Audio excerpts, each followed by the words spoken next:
नमस्कार. शिक्षण प्रसारक मंडळाच्या गोपाळकृष्ण गोखले महाविद्यालयात 12वी कॉमर्सच्या विद्यार्थ्यांचे सहर्ष स्वागत.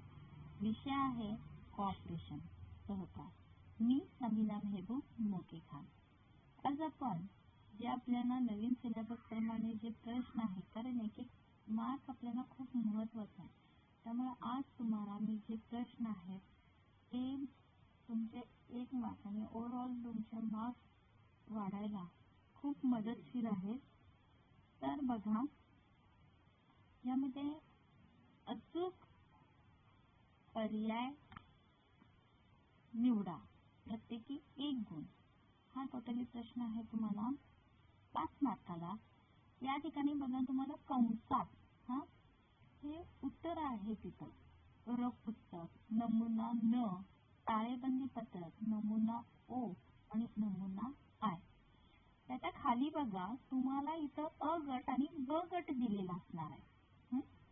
तर अ गट मध्ये पहिलं जे आहे सभासद नोंदणी पुस्तक. मग त्याचं राईट आन्सर काय असेल, तिथं तुम्हाला तो ब्लॉक म्हणजे तो चौकोनी बॉक्स आहे तो रिकामा आहे.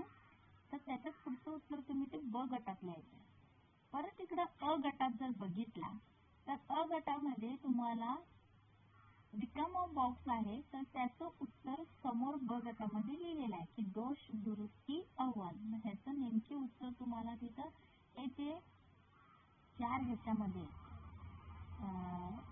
उत्तर तुम्हाला जे इंटू ब्रॅकेट मध्ये वर दिलेलं आहे ते इथं तुम्ही लिहायचं आहे.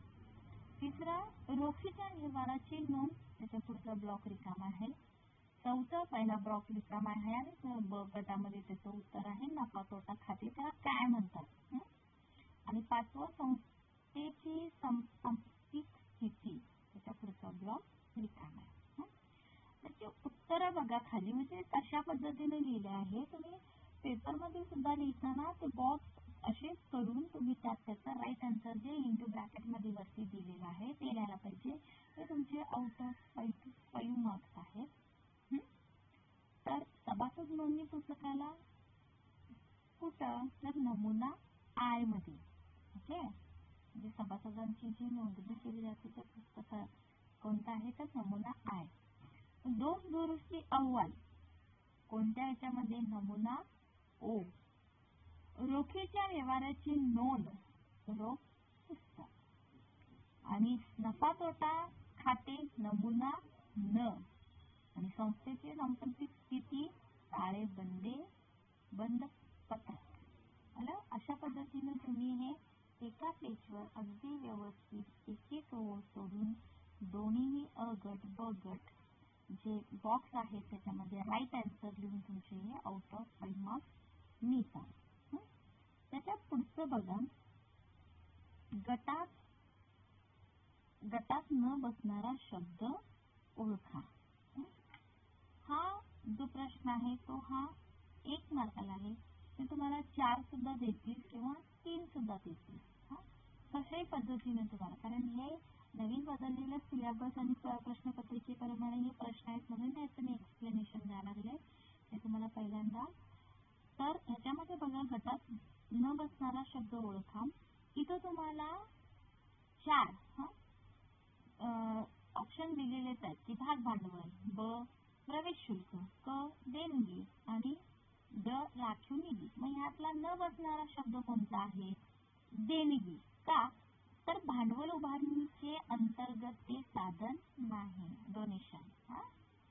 दुसरा आहे चालू ठेव, मुदत ठेव आणि कर्ज रोखे आणि बचत ठेव. कारण ठेवीचे जे प्रकार आहेत ते चालू ठेव, मुदत ठेव, बचत ठेव, आवर्ती ठेव.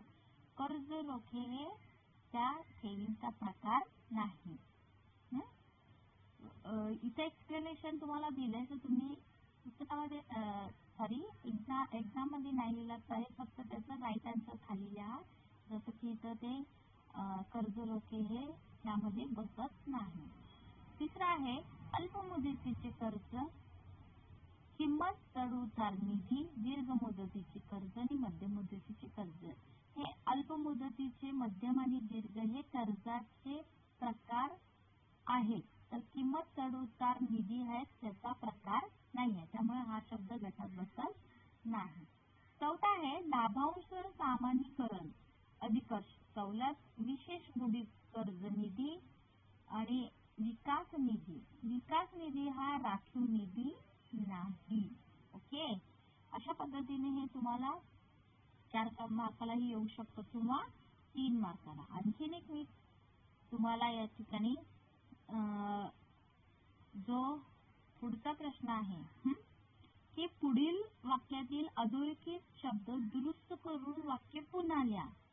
म्हणजे या ठिकाणी तुम्हाला तो शब्द दिलेला आहे आणि तो तुम्ही व्यवस्थित ओळखून त्याचं नेमके उत्तर काय येते हे पाहून तुम्ही तो शब्द परत लिहायचा आहे. तर या ठिकाणी बघा, हे मार्क सुद्धा 1 मार्काला आहे. सहकारी संस्थेच्या एकूण भागभांडवलातील एक लहान हिस्सा किंवा अंश म्हणजे कर्ज रोखे होय. तर कर्ज रोखे त्यांनी अंडरलाईन केले. तर ह्याचं राईट आन्सर काय, परत तुम्ही ते विधान लिहायचं आणि जे अंडरलाईन केलेलं जे शब्द आहे तो चुकीचा आहे, तर त्याचं राईट आन्सर काय असणार आहे, तर प्रवेश फी होय. आणि मग प्रवेश फीला तुम्ही अंडरलाईन करायचं. दुसरा जो आहे हा प्रश्न 5 मार्कांसाठी आहे. कर्ज रोखे धारक हे सहकारी संस्थेचे मालक असतात. तर कर्ज रोखे धारक हे सहकारी संस्थेचे सावकार असतात. मालक कोण, तर त्या संस्थेचे सभासद. चालू ठेवीत फक्त एकदाच रक्कम ठेवता येते. चालू ठेवीत तुम्ही किती वेळा भरू शकता आणि किती वेळा काढू शकता. एकदाच रक्कम कुठं भरताय, मुदत ठेव. राईट आन्सर, मुदत ठेवीत फक्त एकदाच रक्कम ठेवता येते.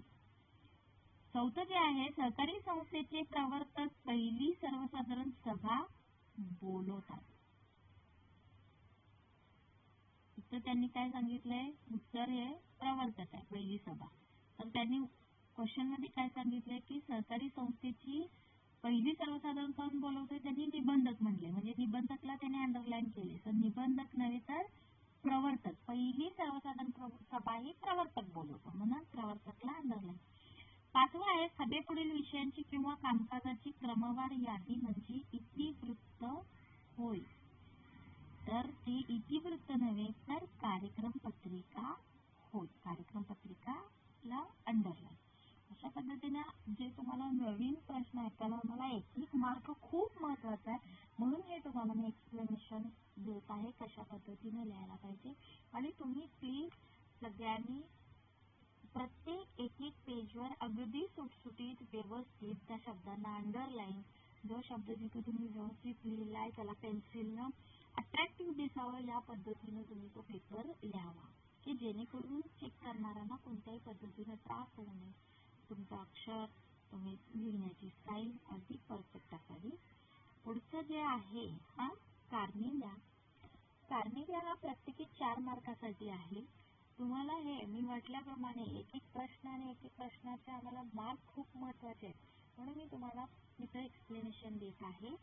तर या ठिकाणी बघा, सहकारी संस्थेने वैधानिक पुस्तके ठेवणे बंधनकारक आहे. हो, बंधनकारक आहे, कारण इथं सहकारी संस्थे ही नोंदणीकृत सार्वजनिक संस्था आहे. म्हणजे त्याचं रजिस्ट्रेशन हे केलं जातं आणि त्यामुळं त्यांची जे बुक्स आहेत ते त्यांनी ठेवायलाच पाहिजे. तर त्यांची नोंदणी जी आहे ती संस्थेची रजिस्ट्रेशन केलं जातं.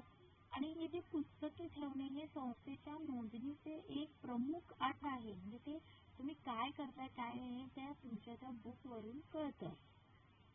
सहकारी संस्थेला दैनंदिन कामकाजात अनेक आर्थिक व्यवहार करावे लागतात.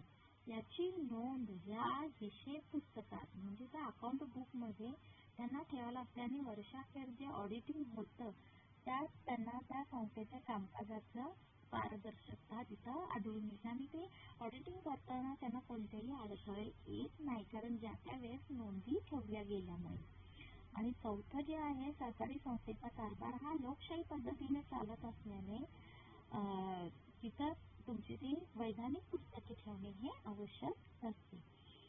पुढचा अजून एक मी प्रश्न घेतलेला आहे की हिशेब तपासणीकडून म्हणजे ऑडिटर कडून सहकारी संस्थेचा जो अंकेक्षण वर्ग म्हणजे ऑडिट क्लास जो आहे तो दिला जातो. कारण त्या क्लासिफिकेशनमुळे त्या संस्थेची स्टेटस किंवा तिची इकॉनॉमिकल कंडिशन कशी आहे त्या ऑडिट वर्गामुळे किंवा त्या क्लासिफिकेशनमुळे तुम्हाला तिथे ते कळतं. इथं वैधानिक व हिशेब तपासणी सहकारी संस्थेच्या कामगिरीचे मूल्यमापन करते आणि या समाधान कामगिरी असल्या संस्थेला ऑडिट वर्ग अ वर्ग दिला जातो आणि अगदीच निकृष्ट प्रतीचं म्हणजे ती संस्था बंद होण्याच्याच मार्गावर आहे तर त्याला वर्ग ड वर्ग दिला जातो आणि अप्राप्त संस्थांना उपक्रम विस्तारीसाठी अतिरिक्त भांडवल उभारणीची परवानगी दिली जाते आणि अ वर्ग म्हणजे अर्थक्षम संस्थांना बँक निश्चितपणे कर्जही देते. कारण त्यांची इकॉनॉमिकली कंडिशन व्हेरी स्ट्रॉंग म्हणून हे ऑडिट वर्ग ए मिळवण्यासाठी सगळ्याच बँका हे खूप प्रयत्नशील असतात. अशा पद्धतीने तुम्हाला आज मी 1 मार्कापासून ते 4 मार्कापर्यंतचे प्रश्न जे आहेत कशा पद्धतीने लिहिले जातात, कशा पद्धतीने लिहायला पाहिजे, कसं अपेक्षित आहे आणि हे नवीन सिलेबस प्रमाणे आहे एक्सप्लेनेशन केलेलं आहे. धन्यवाद.